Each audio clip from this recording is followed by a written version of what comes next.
El hombre del labio retorcido, por Arthur Conan Doyle. Leído por Diego Villegas. Asa Whitney, hermano del difunto Elias Whitney, D.D., director del Colegio de Teología de San Jorge, era adicto perdido al opio. Según tengo entendido, adquirió el hábito a causa de una típica extravagancia de estudiante. Habiendo leído en la universidad la descripción que hacía de Quincy de sus ensueños y sensaciones, había empapado su tabaco en un láudano con la intención de experimentar los mismos efectos. Descubrió, como han hecho otros tantos, que resulta más fácil adquirir el hábito que librarse de él, y durante muchos años vivió esclavo de la droga, inspirando una mezcla de horror y compasión a sus amigos y familiares. Todavía me parece que lo estoy viendo, con la cara amarillenta y fofa, los párpados caídos y las pupilas reducidas a un puntito, encogido en una butaca y convertido en la ruina y los despojos de un buen hombre. Una noche de junio de 1889 sonó el timbre de mi puerta, aproximadamente a la hora que uno da el primer bostezo y echa mirada al reloj. Me incorporé en mi asiento y mi esposa dejó su labor sobre el regazo y puso una ligera expresión de desencanto. ¿Un paciente?, dijo. Vas a tener que salir. Solté un gemido porque acababa de regresar a casa después de un día muy fatigoso. Oímos la puerta que se abría, unas pocas frases presurosas y después unos pasos rápidos sobre el linóleo. Se abrió de par en par la puerta de nuestro cuarto y una dama vestida de oscuro y con un velo negro entró en la habitación. «Perdonen ustedes que venga tan tarde», empezó a decir, y en ese mismo momento, perdiendo de repente el dominio de sí misma, se abalanzó corriendo sobre mi esposa, le echó los brazos al cuello y rompió a llorar sobre su hombro. «¡Ay, tengo un problema tan grande!», sollozó. «Necesito tanto que alguien me ayude». «Pero si es Kate Whitney», dijo mi esposa alzando el velo. «¡Qué susto me has dado, Kate! Cuando entraste no tenía ni idea de quién eras». «No sabía qué hacer, así que me vine derecho a verte». Siempre pasaba lo mismo. La gente que tenía dificultades acudía a mi mujer como los pájaros a la luz de un faro. «Has sido muy amable viniendo. Ahora, tómate un poco de vino con agua, siéntate cómodamente y cuéntanoslo todo. ¿O prefieres que mande a James a la cama?» «Oh, no. Necesito también el consejo y la ayuda del doctor. Se trata de Asa. No ha venido a casa en 2 días. Estoy tan preocupada por él». No era la primera vez que nos hablaba del problema de su marido. A mí como doctor, a mi esposa como vieja amiga y compañera del colegio. La consolamos y reconfortamos lo mejor que pudimos. ¿Sabía dónde podía estar su marido? ¿Era posible que pudiéramos hacerle volver con ella? Por lo visto, sí que era posible. Sabía de buena fuente que últimamente, cuando le daba el ataque, solía acudir a un fumadero de opio situado en el extremo oriental de la City. Hasta entonces, sus orgías no habían pasado de un día y siempre había vuelto a casa, quebrantado y tembloroso al recaer la noche. Pero esta vez el maleficio llevaba durándole 48 horas y sin duda allí seguía tumbado entre la escoria de los muelles, aspirando el veneno o durmiendo bajo sus efectos. Su mujer estaba segura de que se le podía encontrar en El Lingote de Oro, en Upper Swadham Lane. Pero, ¿qué podía hacer ella? ¿Cómo iba ella, una mujer joven y tímida, a meterse en semejante sitio y sacar a su marido de entre los rufianes que le rodeaban? Así estaban las cosas, y desde luego no había más que un modo de resolverlas. ¿No podía yo acompañarla hasta allí? Sin embargo, pensándolo bien, ¿para qué había de venir ella? Yo era el consejero médico de Asa Whitney, y como tal, tenía cierta influencia sobre él. Podía apañármelas mejor si iba solo. Le di mi palabra de que antes de 2 horas se lo enviaría a casa en un coche si de verdad se encontraba en la dirección que me había dado.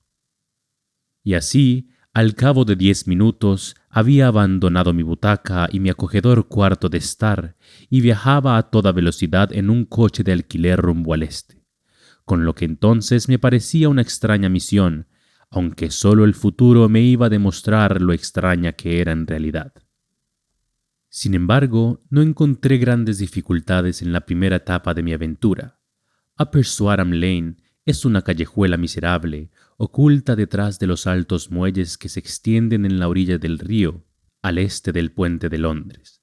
Entre una tienda de ropa usada y un establecimiento de Ginebra, encontré el antro que iba buscando, al que se llegaba por una empinada escalera que descendía hasta un agujero negro como la boca de una caverna.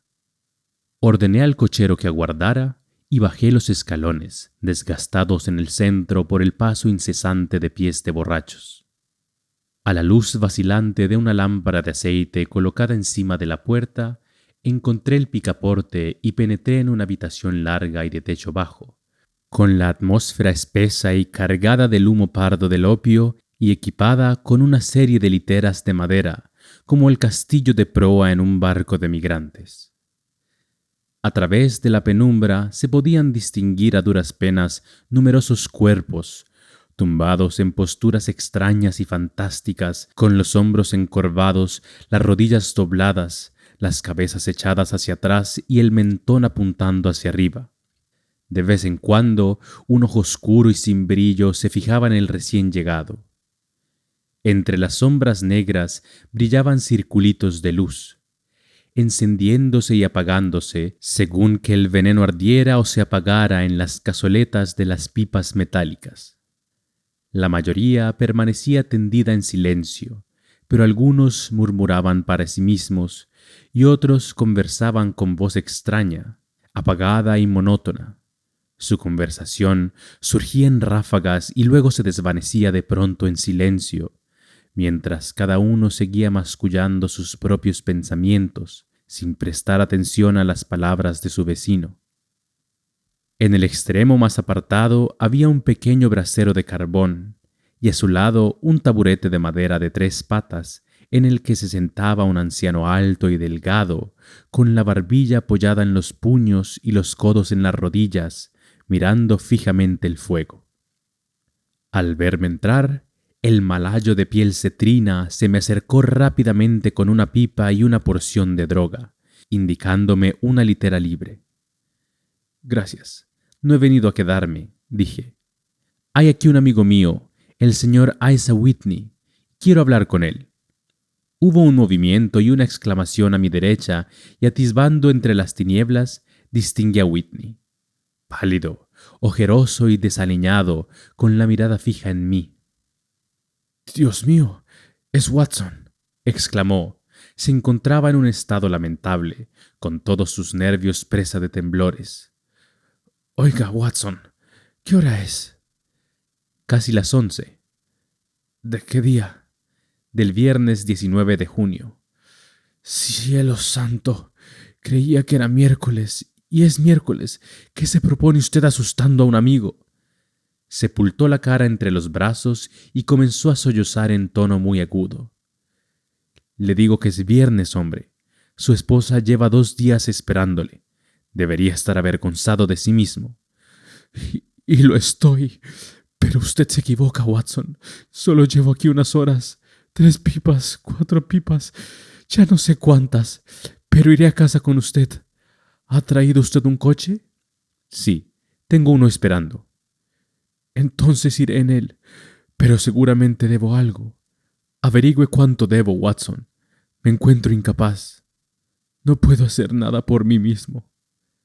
Recorrí el estrecho pasadizo entre la doble hilera de durmientes, conteniendo la respiración para no inhalar el humo infecto y estupefaciente de la droga, y busqué al encargado. Al pasar al lado del hombre alto que se sentaba junto al brasero, sentí un súbito tirón en los faldones de mi chaqueta y una voz muy baja susurró: «Siga adelante y luego vuélvase a mirarme». Las palabras sonaron con absoluta claridad en mis oídos. Miré hacia abajo. Solo podía verlas pronunciado el anciano que tenía a mi lado, Y sin embargo continuaba sentado tan absorto como antes, muy flaco, muy arrugado, encorvado por la edad, con una pipa de opio caída entre sus rodillas, como si sus dedos la hubieran dejado caer de puro relajamiento. Avancé 2 pasos y me volví a mirar. Necesité todo el dominio de mí mismo para no soltar un grito de asombro. El anciano se había vuelto de modo que nadie pudiera verlo más que yo. Su figura se había agrandado, sus arrugas habían desaparecido, los ojos apagados habían recuperado su fuego, y allí, sentado junto al brasero y sonriendo ante mi sorpresa, estaba ni más ni menos que Sherlock Holmes. Me indicó con un ligero gesto que me aproximara, y al instante, en cuanto volvió de nuevo su rostro hacia la concurrencia, se hundió una vez más en una senilidad decrépita y babeante. «Holmes», susurré, «¿qué demonios está usted haciendo acá?» «Hable lo más bajo que pueda», respondió. «Tengo un oído excelente. Si tuviera usted la inmensa amabilidad de librarse de ese degenerado amigo suyo, me alegraría muchísimo tener una pequeña conversación con usted». «Tengo un chofer afuera». «Entonces, por favor, mándelo a casa en él. Puede fiarse de él, porque parece demasiado hecho polvo como para meterse en ningún lío. Le recomiendo también que, por medio del cochero, le envíe también una nota a su esposa, diciéndole que ha unido su suerte a la mía. Si me espera fuera, estaré con usted en 5 minutos». Resultaba difícil negarse a las peticiones de Sherlock Holmes, porque siempre eran extraordinariamente concretas y las exponía con un tono de lo más señorial.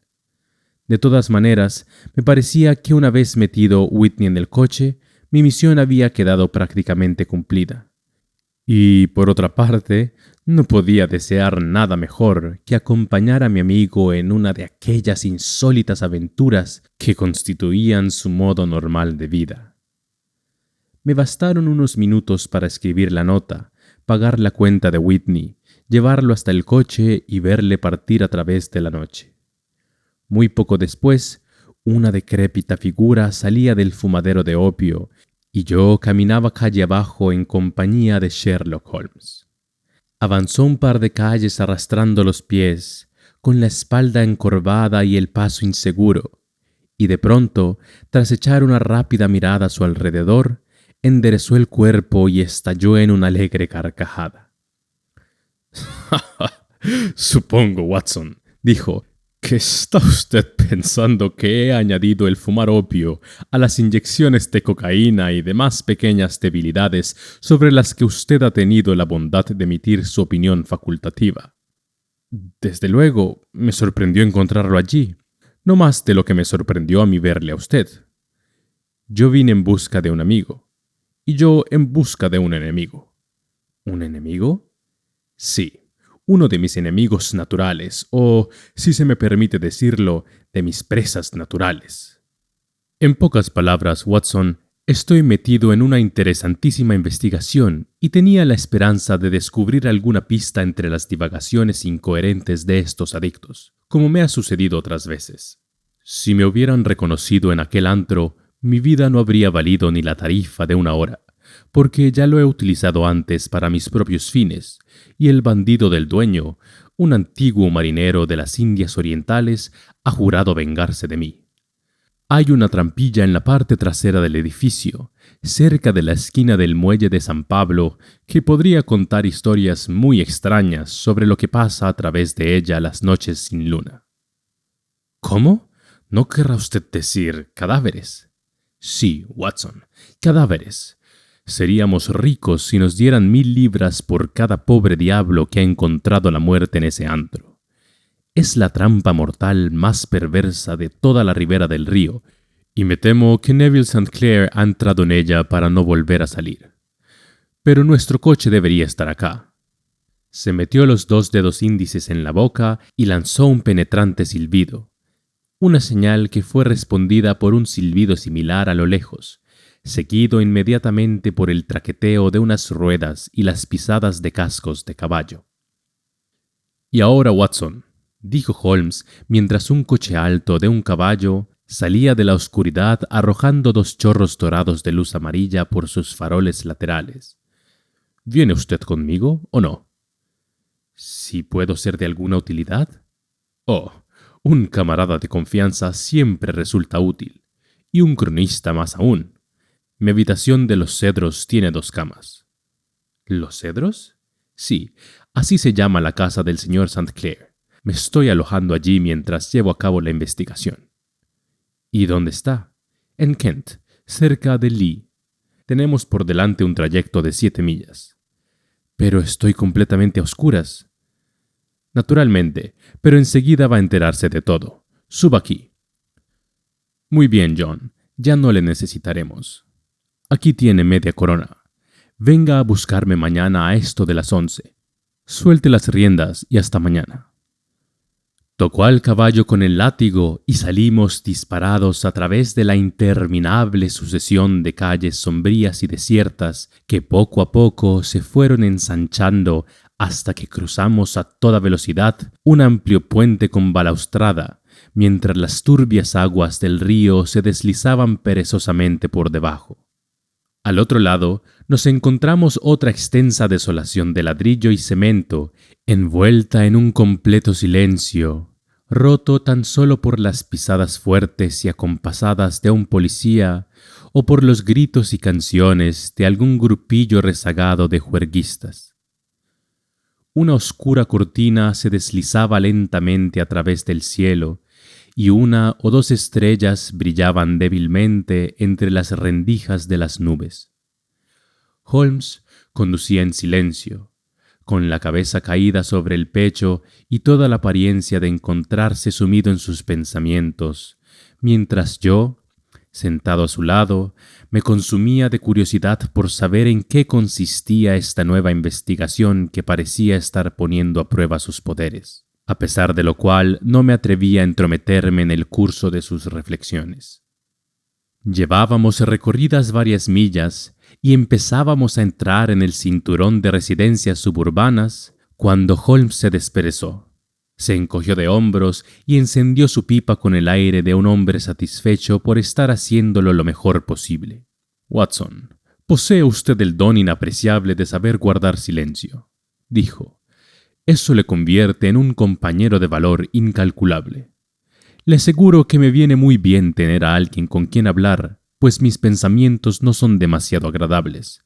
Me estaba preguntando qué le voy a decir a esta pobre mujer cuando salga esta noche a recibirme a la puerta. Olvida usted que no sé nada del asunto. Tengo el tiempo justo de contarle los hechos antes de llegar a Lee. Parece un caso ridículamente sencillo y, sin embargo, no sé por qué, no consigo avanzar nada. Hay mucha madeja, ya lo creo, pero no doy con el extremo del hilo. Bien, Watson, voy a exponerle el caso clara y concisamente, y tal vez usted pueda ver una chispa de luz donde para mí todo son tinieblas. Adelante, pues. Hace unos años, concretamente en mayo de 1884, llegó a Lee un caballero llamado Neville St. Clair, que parecía tener dinero en abundancia. Adquirió una gran residencia, arregló los terrenos con muy buen gusto y en general vivía a lo grande.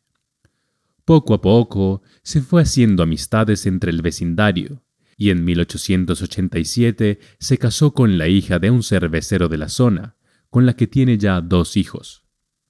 No trabajaba en nada en concreto, pero tenía intereses en varias empresas y venía todos los días a Londres por la mañana, regresando por la tarde en el tren de las 5:14 desde Cannon Street. El señor St. Clair tiene ahora 37 años de edad. Es hombre de costumbres moderadas, buen esposo, padre cariñoso y apreciado por todos los que le conocen. Podríamos añadir que sus deudas actuales, hasta donde hemos podido averiguar, suman un total de 88 libras y 10 chelines, y que su cuenta en el banco, el Capital and Counties Bank, arroja un saldo favorable de 220 libras. Por tanto, no hay razón para suponer que sean problemas de dinero los que le atormentan. El lunes pasado, el señor Neville St. Clair vino a Londres bastante más temprano que de costumbre, comentando antes de salir que tenía que realizar 2 importantes gestiones y que al volver le traería al niño pequeño un juego de construcciones. Ahora bien, por pura casualidad, Su esposa recibió un telegrama ese mismo lunes, muy poco después de marcharse él, comunicándole que había llegado un paquetito muy valioso que ella estaba esperando y que podía recogerlo en las oficinas de la compañía naviera Aberdeen. Pues bien, si conoce usted Londres, sabrá que las oficinas de esta compañía están en Fresno Street, que hace esquina con Upper Swandam Lane, donde me ha encontrado usted esta noche.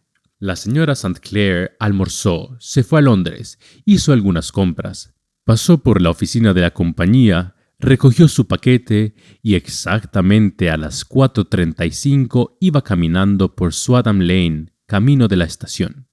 ¿Me sigue hasta ahora? Está muy claro. Quizá recuerde usted que el lunes hizo muchísimo calor y la señora St. Clair iba andando despacio, mirando por todas partes la esperanza de ver un coche de alquiler, porque no le gustaba el barrio en el que se encontraba. Mientras bajaba de esta manera por Swandam Lane, oyó de repente un grito o una exclamación y se quedó helada de espanto al ver a su marido mirándola desde la ventana de un segundo piso y, según le pareció a ella, llamándola con gestos. La ventana estaba abierta y pudo verle perfectamente la cara, que según ella parecía terriblemente agitada. Le hizo gestos frenéticos con las manos y después desapareció de la ventana tan repentinamente que a la mujer le pareció que alguna fuerza irresistible había tirado de él por detrás. Un detalle curioso que llamó su femenina atención fue que, aunque llevaba puesta una especie de chaqueta oscura, como la que vestía al salir de casa, no tenía cuello ni corbata. Convencida de que algo malo le sucedía, bajó corriendo los escalones, pues la casa no era otra que el fumadero de opio en el que usted me ha encontrado, y tras atravesar a toda velocidad la sala delantera, intentó subir por las escaleras que llevan al primer piso. Pero al pie de las escaleras le salió al paso ese granuja de marinero del que le he hablado, que la obligó a retroceder y con la ayuda de un danés que le sirve de asistente, la echó a la calle a empujones. Presa de los temores y dudas más enloquecedores, corrió calle abajo y, por una rara y afortunada casualidad, se encontró en Fresno Street con varios policías y un inspector que se dirigían a sus puestos de servicio.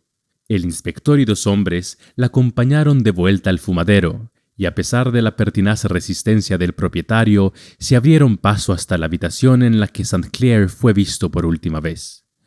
No había ni rastro de él. De hecho, no encontraron a nadie en todo el piso, con excepción de un inválido decrépito de aspecto repugnante.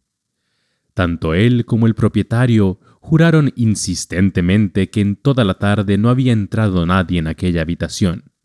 Su negativa era tan firme que el inspector empezó a tener dudas, y casi había llegado a creer que la señora St. Clair había visto visiones, cuando ésta se abalanzó con un grito sobre una cajita de madera que había en la mesa y levantó la tapa violentamente, dejando caer una cascada de ladrillos de juguete.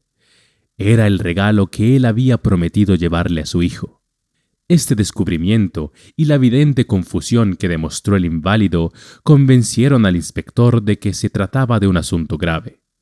Se registraron minuciosamente las habitaciones y todos los resultados parecían indicar un crimen abominable. La habitación delantera estaba amueblada con sencillez como sala de estar y comunicaba con un pequeño dormitorio que da a la parte posterior de uno de los muelles. Entre el muelle y el dormitorio hay una estrecha franja que queda en seco durante la marea baja, pero que durante la marea alta queda cubierta por 1,5 metros de agua, por lo menos. La ventana del dormitorio es bastante ancha y se abre desde abajo. Al inspeccionarla, se encontraron manchas de sangre en el alféizar y también en el suelo de madera se veían varias gotas dispersas.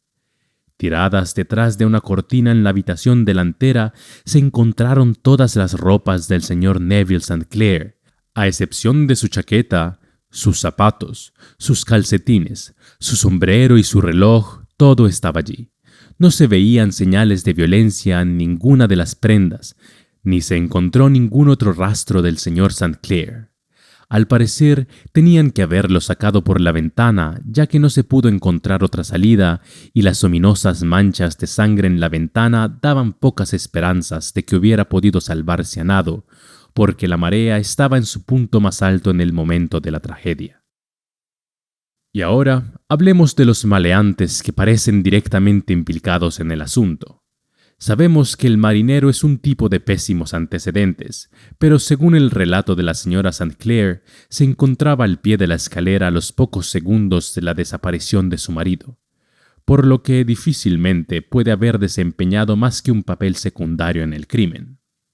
Se defendió alegando absoluta ignorancia, insistiendo en que él no sabía nada de las actividades de Huck Boone, su inquilino, y que no podía explicar de ningún modo la presencia de las ropas del caballero desaparecido.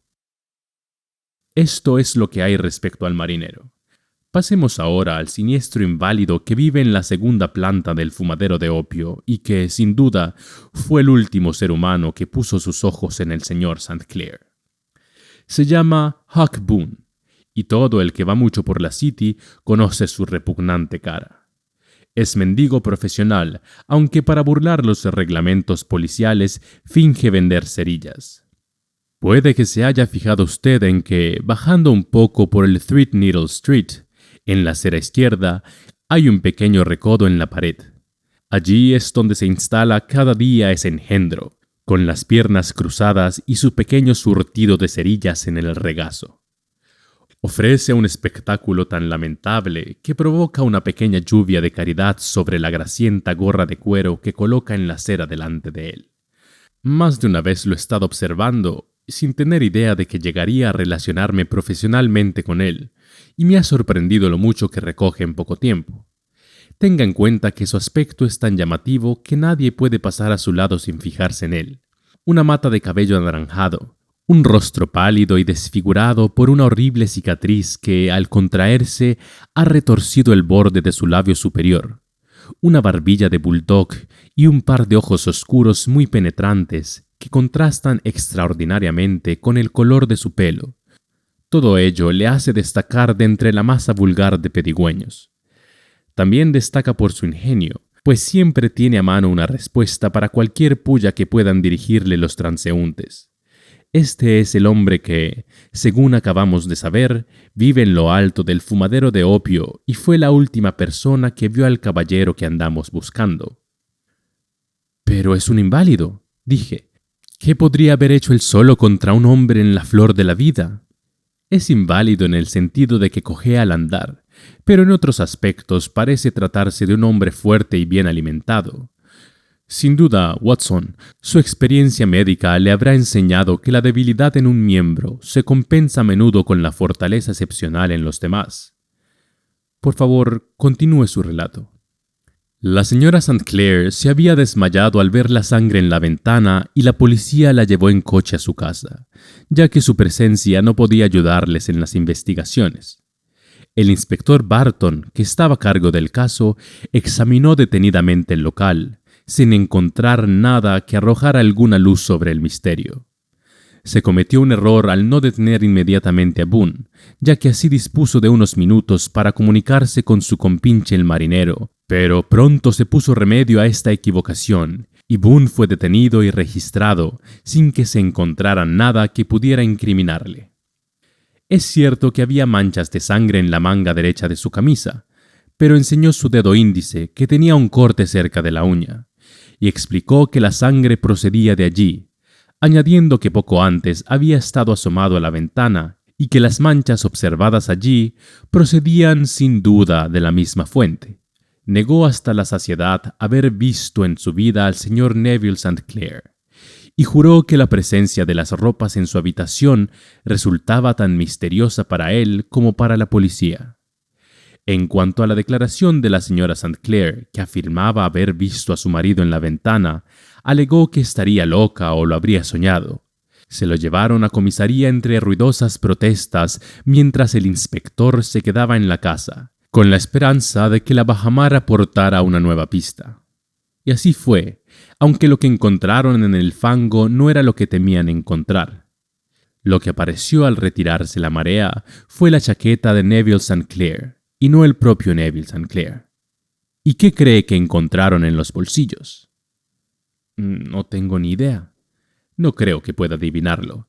Todos los bolsillos estaban repletos de peniques y medios peniques. En total, 421 peniques y 272 medios peniques. No es de extrañar que la marea no se los llevara, pero un cuerpo humano es algo muy diferente. Hay un fuerte remolino entre el muelle y la casa.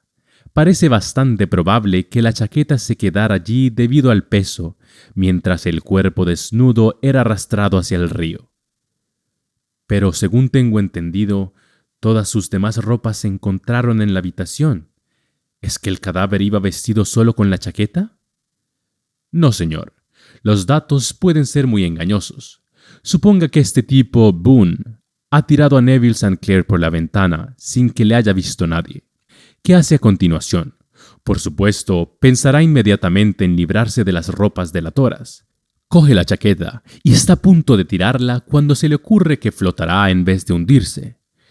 Tiene poco tiempo porque ha oído el alboroto al pie de la escalera cuando la esposa intenta subir y puede que su compinche el marinero le haya avisado ya de que la policía viene calle arriba. No hay un instante que perder. Corre hacia algún escondrijo secreto donde ha ido acumulando los fritos de su mendicidad y mete en los bolsillos de la chaqueta todas las monedas que puede para asegurarse de que se hunda. La tira, y habría hecho lo mismo con las demás prendas de no haber oído pasos apresurados en la planta baja, de manera que solo le queda tiempo para cerrar la ventana antes de que la policía aparezca. Desde luego, parece factible. Bien. Lo tomaremos como hipótesis de trabajo a falta de otra mejor. Como ya le he dicho, detuvieron a Boone y lo llevaron a comisaría, pero no se le pudo encontrar ningún antecedente delictivo.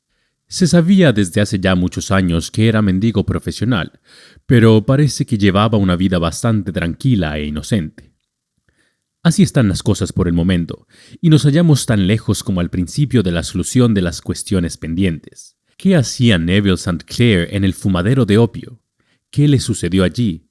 ¿Dónde está ahora? ¿Y qué tiene que ver Huck Boone con su desaparición?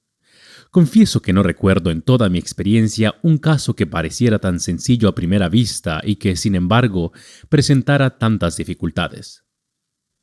Mientras Sherlock Holmes iba exponiendo los detalles de esta singular serie de acontecimientos, rodábamos a toda velocidad por las afueras de la gran ciudad, hasta que dejamos atrás las últimas casas desperdigadas y seguimos avanzando con un seto rural a cada lado del camino. Pero cuando terminó, pasábamos entre dos pueblecitos de casas dispersas, en cuyas ventanas aún brillaban unas cuantas luces. «Estamos a las afueras de Lee», dijo mi compañero. En esta breve carrera hemos pisado 3 condados ingleses, partiendo de Middlesex, pasando de refilón por Surrey y terminando en Kent. ¿Ve aquella luz entre los árboles? Es Los Cedros, y detrás de la lámpara está sentada una mujer cuyos ansiosos oídos han captado ya, sin duda alguna, el ruido de los cascos de nuestro caballo. Pero, ¿por qué no lleva usted el casco desde Baker Street? Porque hay mucho que investigar acá. La señora St. Clair ha tenido la amabilidad de poner 2 habitaciones a mi disposición y puede tener la seguridad de que dará la bienvenida a mi amigo y compañero.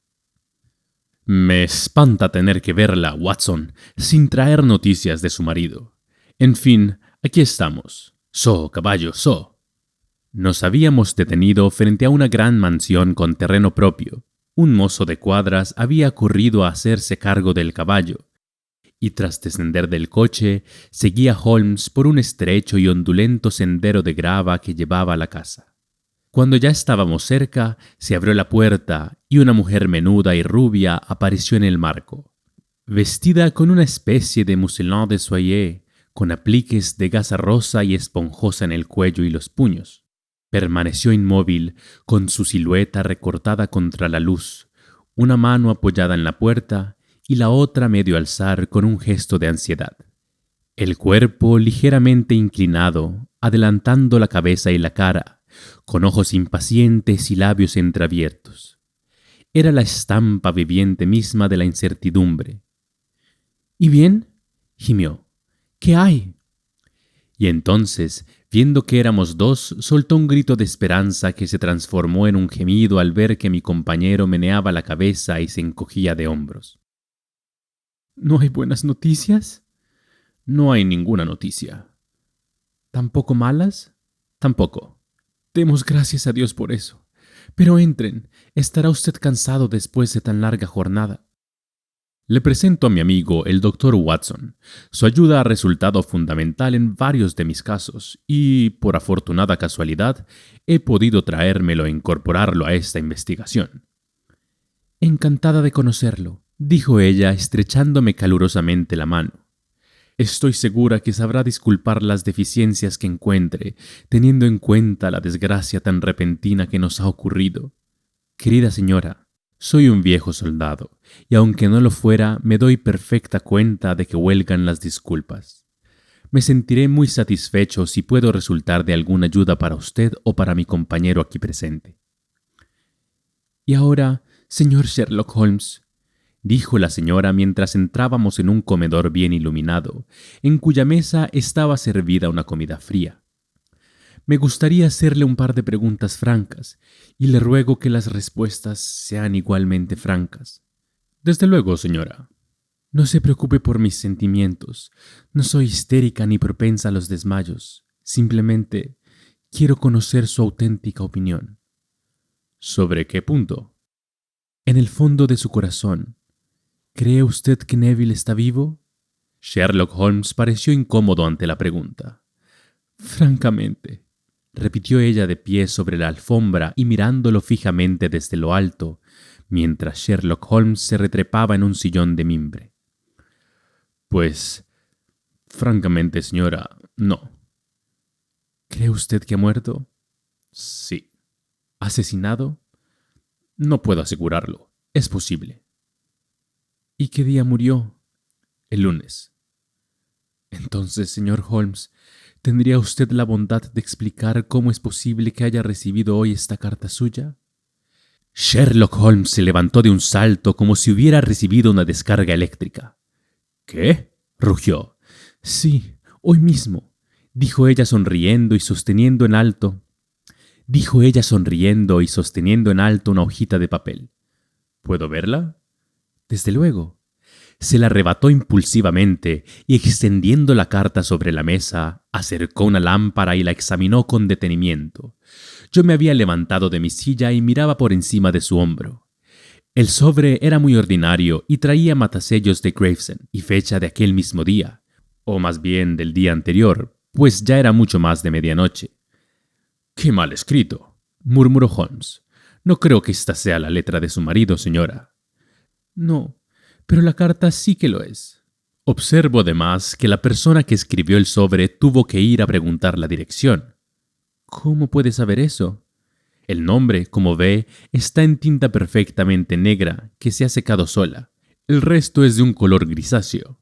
Demuestra que se ha utilizado papel secante. Si lo hubieran escrito todo seguido y lo hubieran secado con secante, no habría ninguna letra tan negra.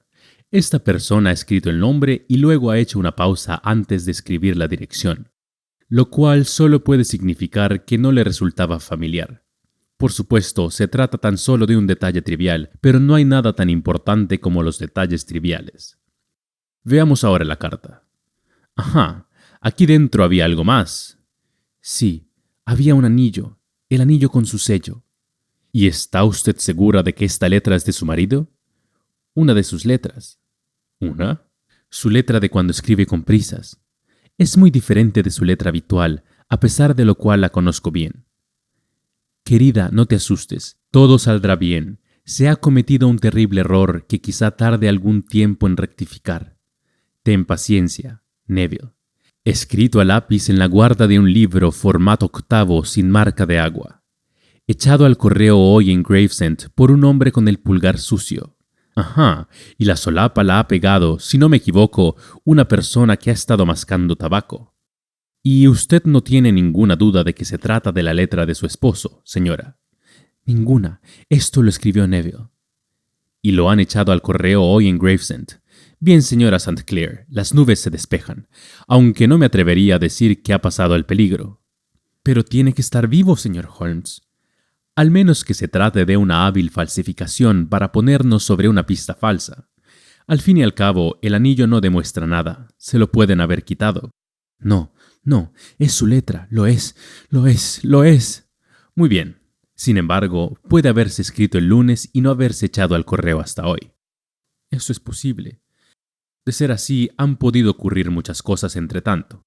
Ay, no me desanime usted, señor Holmes. Estoy segura de que se encuentra bien. Existe entre nosotros una comunicación tan intensa que si le hubiera pasado algo malo, yo lo sabría. El mismo día en que le vi por última vez, se cortó en el dormitorio, y yo, que estaba en el comedor, subí corriendo al instante con la plena seguridad de que algo había pasado. ¿Cree usted que puedo responder a semejante trivialidad y sin embargo no darme cuenta de que ha muerto? He visto demasiado como para no saber que la intuición de una mujer puede resultar más útil que las conclusiones de un razonador analítico.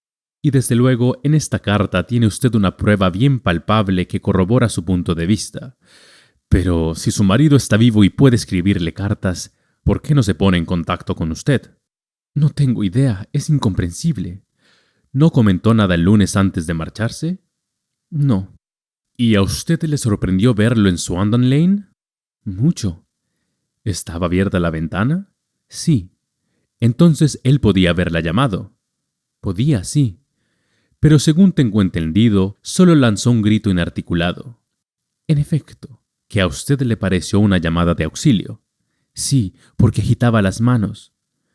Pero podría haberse tratado de un grito de sorpresa. El asombro al verla de pronto a usted podría haberle hecho levantar las manos. Es posible. ¿Y a usted le pareció que tiraban de él desde atrás? Como desapareció tan bruscamente, pudo haber saltado hacia atrás. Usted no vio a nadie más en la habitación. No, pero aquel hombre confesó que había estado allí. Y el marinero se encontraba al pie de la escalera. En efecto, su esposo, por lo que usted pudo ver, llevaba puestas sus ropas habituales. Pero sin cuello. Vi perfectamente su cuello desnudo. ¿Había mencionado alguna vez Swandam Lane? Nunca. ¿Alguna vez dio señales de haber tomado opio? Nunca. Gracias, señora St. Clair. Estos son los principales detalles que quería tener absolutamente claros. Ahora comeremos un poco y después nos retiraremos, pues mañana es posible que tengamos una jornada muy atareada. Teníamos a nuestra disposición una habitación amplia y confortable con 2 camas, y no tardé en meterme entre las sábanas, pues me encontraba fatigado por la noche de aventuras. Sin embargo, Sherlock Holmes era un hombre que cuando tenía en la cabeza un problema sin resolver, podía pasar días y hasta una semana sin dormir, dándole vueltas, reordenando los datos, considerándolos desde todos los puntos de vista, hasta que lograba resolverlo o se convencía de que los datos eran insuficientes. Pronto me resultó evidente que se estaba preparando para pasar la noche en vela. Se quitó la chaqueta y el chaleco, se puso una amplia bata azul y empezó a vagar por la habitación, recogiendo almohadas de la cama y cojines del sofá y las butacas.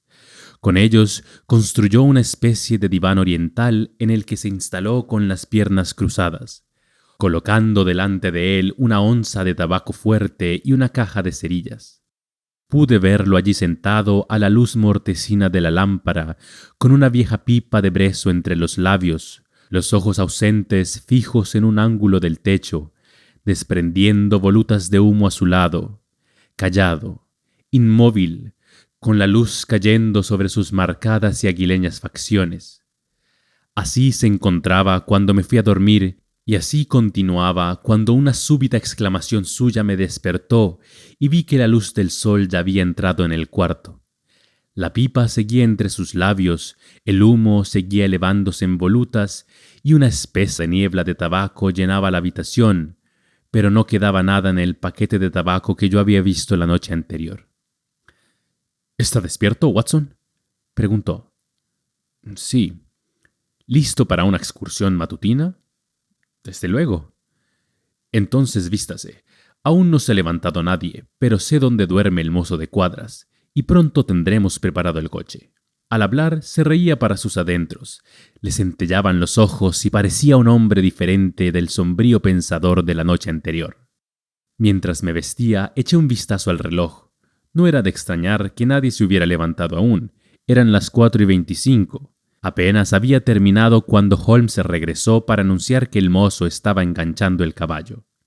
«Quiero poner a prueba una pequeña hipótesis mía», dijo mientras se ponía las botas. «Creo, Watson, que tiene usted delante a uno de los más completos idiotas de toda Europa.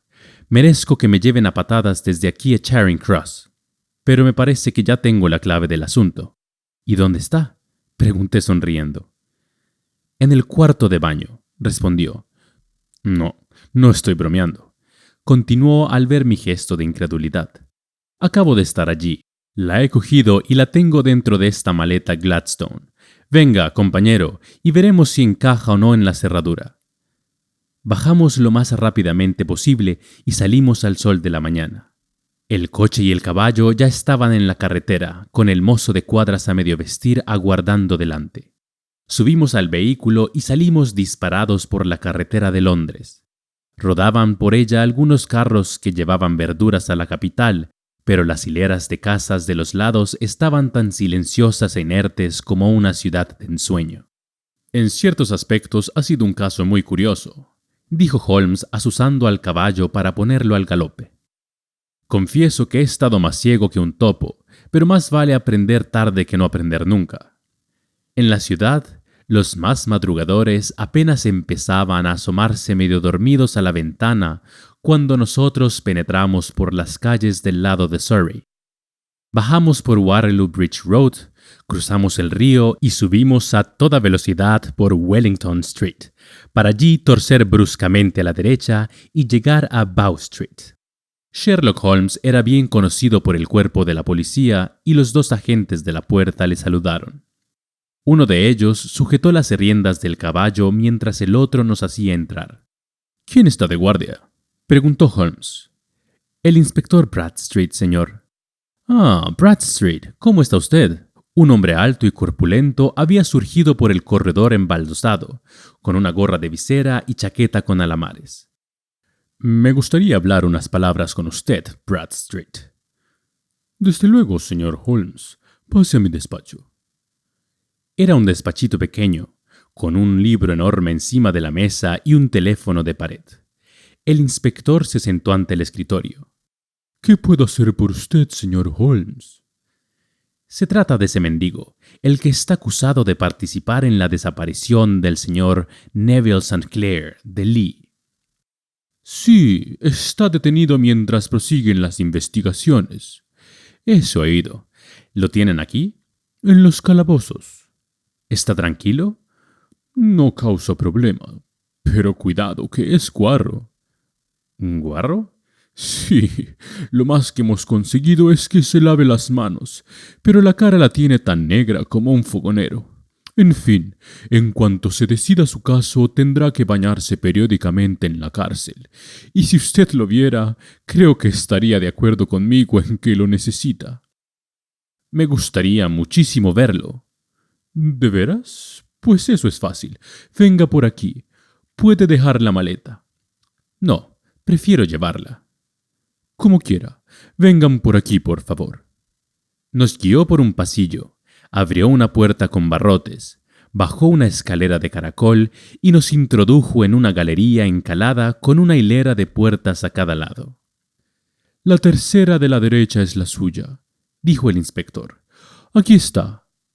Abrió sin hacer ruido un ventanuco en la parte superior de la puerta y miró al interior. «Está dormido», dijo. «Podrán verle perfectamente». Los dos aplicamos nuestros ojos a la rejilla. El detenido estaba tumbado con el rostro vuelto hacia nosotros, sumido en un profundo sueño, respirando lenta y ruidosamente. Era un hombre de estatura mediana, vestido toscamente como correspondía a su oficio, con una camisa de colores que asomaba por los rotos de su andrajosa chaqueta. Tal como el inspector había dicho, estaba sucísimo, pero la porquería que cubría su rostro no lograba ocultar su repulsiva fealdad. El ancho costurón de una vieja cicatriz le recorría la cara desde el ojo a la barbilla, y al contraerse había tirado del labio superior dejando al descubierto 3 dientes en una perpetua mueca. Unas greñas de cabello rojo muy vivo le caían sobre los ojos y la frente. «Una preciosidad, ¿no les parece?», dijo el inspector. «Desde luego, necesita un lavado», contestó Holmes. «Se me ocurrió que podría necesitarlo y me tomé la libertad de traer el instrumento necesario».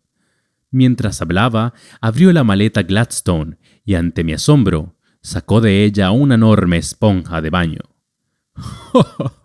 «Es usted un tipo divertido», rió el inspector.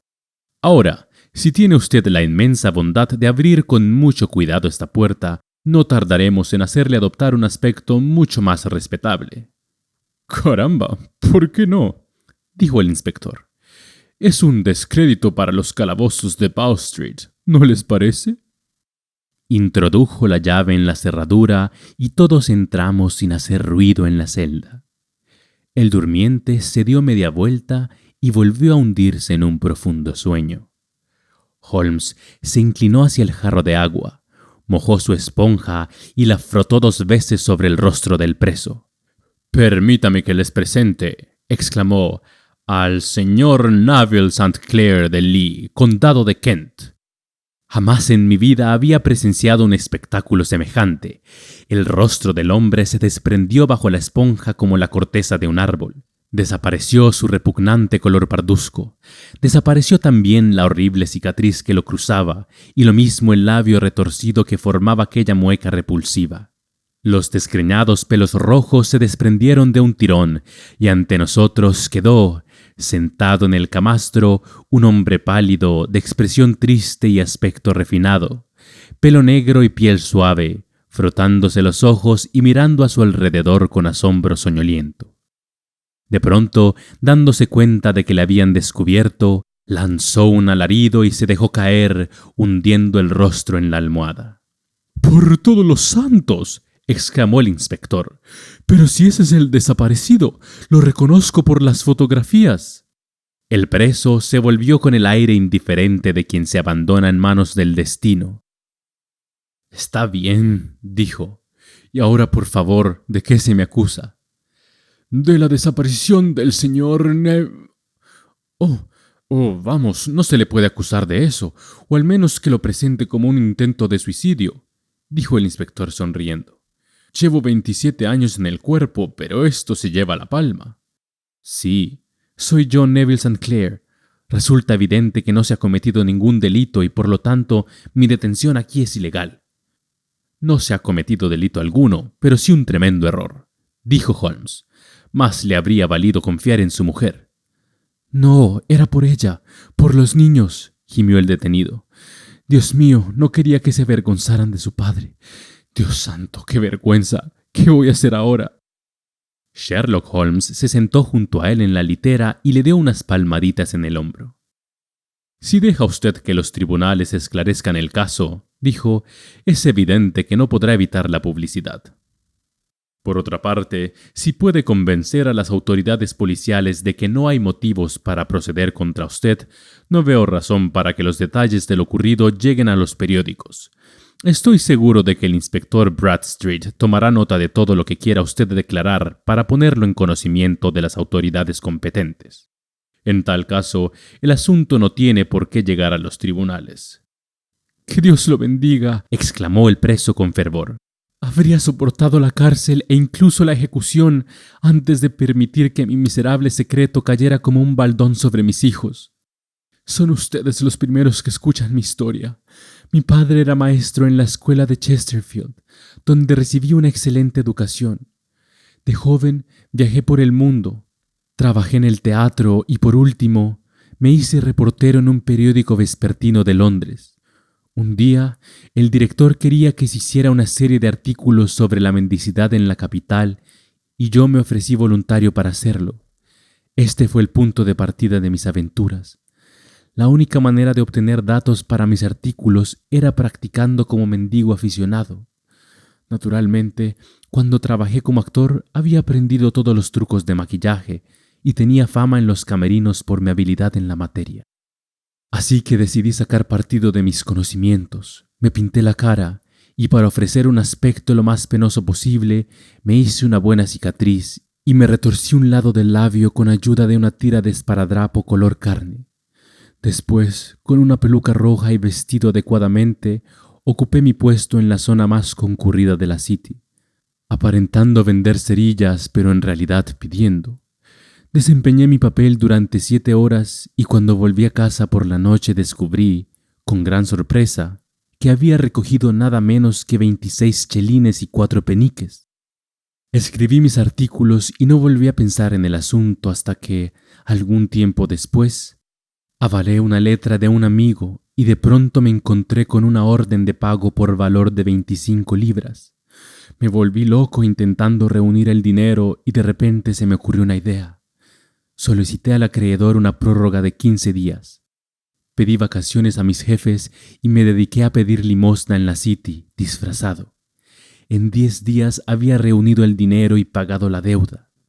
Pues bien, se imaginarán lo difícil que me resultó someterme de nuevo a un trabajo fatigoso por 2 libras a la semana, sabiendo que podía ganar esa cantidad en un día con solo pintarme la cara, dejar la gorra en el suelo y esperar sentado. Hubo una larga lucha entre mi orgullo y el dinero, pero al final ganó el dinero. Dejé el periodismo y me fui a sentar un día tras otro en el mismo rincón del principio, inspirando lástima con mi espantosa cara y llenándome los bolsillos de monedas. Solo un hombre conocía mi secreto, el propietario del tugurio de Swadham Lane, donde tenía alquilada una habitación.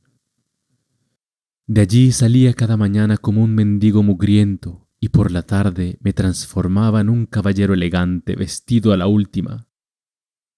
Este individuo, un antiguo marinero, recibía una magnífica paga por sus habitaciones y yo sabía que mi secreto estaba seguro en sus manos. Muy pronto me encontré con que estaba ahorrando sumas considerables de dinero. No pretendo decir que cualquier mendigo que ande por las calles de Londres pueda ganar 700 libras al año, que es menos de lo que yo ganaba por término medio. Pero yo contaba con importantes ventajas en mi habilidad para la caracterización y también en mi facilidad para las réplicas ingeniosas, que fui perfeccionando con la práctica hasta convertirme en un personaje bastante conocido en la City. Todos los días caía sobre mí una lluvia de peniques con alguna que otra moneda de plata intercalada y muy mal se me tenía que dar para no sacar por lo menos 2 libras. A medida que me iba haciendo rico, me fui volviendo más ambicioso. Adquirí una casa en el campo y me casé, sin que nadie llegara a sospechar a qué me dedicaba en realidad. Mi querida esposa sabía que tenía algún negocio en la City. Poco se imaginaba en qué consistía. El lunes pasado había terminado mi jornada y me estaba vistiendo en mi habitación encima del fumadero de opio, cuando me asomé a la ventana y vi, con gran sorpresa y consternación, a mi esposa parada en la mitad de la calle con los ojos clavados en mí. Solté un grito de sorpresa, levanté los brazos para taparme la cara y corrí en busca de mi confidente, el marinero, instándole a que no permitiese a nadie subir a donde yo estaba. Oí la voz de mi mujer en la planta baja, pero sabía que no la dejarían subir. Rápidamente me quité mis ropas, me puse las de mendigo y me apliqué el maquillaje y la peluca. Ni siquiera los ojos de una esposa podrían penetrar un disfraz tan perfecto. Pero entonces se me ocurrió que podrían registrar la habitación y las ropas me delatarían. Abrí la ventana con tal violencia que se me volvió a abrir un corte que me había hecho por la mañana en mi casa. Cogí la chaqueta con todas las monedas que acababa de transferir a la bolsa de cuero en la que guardaba mis ganancias. La tiré por la ventana y desapareció en las aguas del Támesis. Habría hecho lo mismo con las demás prendas, pero en aquel momento llegaron los policías corriendo por la escalera y a los pocos minutos descubrí, debo confesar que con gran alivio por mi parte, que en lugar de identificarme como el señor Neville St. Clair, se me detenía por su asesinato. Creo que no queda nada por explicar. Estaba decidido a mantenerme en mi disfraz todo el tiempo que me fuera posible, y de ahí mi insistencia en no lavarme la cara. Sabiendo que mi esposa estaría terriblemente preocupada, me quité el anillo y se lo pasé al marinero en un momento en que ningún policía me miraba, junto a una notita apresurada, diciéndole que no debía temer nada. «La nota no llegó a sus manos hasta ayer», dijo Holmes. «Santo Dios, ¿qué semana debe haber pasado?». La policía ha estado vigilando a ese marinero, dijo el inspector Bradstreet, y no me extraña que le haya resultado difícil echar la carta sin que le vieran. Probablemente se la entregaría a algún marinero cliente de su casa que no se acordó del encargo en varios días. Así debió ser, no me cabe duda, dijo Holmes asintiendo. ¿Pero nunca le han detenido por pedir limosna? Muchas veces. ¿Pero qué significaba para mí una multa? Sin embargo, esto tiene que terminar aquí, dijo Bradstreet. Si quiere que la policía eche tierra al asunto, Huckbone debe dejar de existir. Lo he jurado con el más solemne de los juramentos que puede hacer un hombre. En tal caso, creo que es probable que el asunto no siga adelante, pero si volvemos a toparnos con usted, todo saldrá a relucir. Verdaderamente, señor Holmes, estamos en deuda con usted por haber esclarecido el caso. Me gustaría saber cómo obtiene estos resultados. Lo obtuve, dijo mi amigo, sentándome sobre 5 almohadas y consumiendo una onza de tabaco. Creo, Watson, que si nos ponemos en marcha hacia Baker Street, llegaremos a tiempo para el desayuno.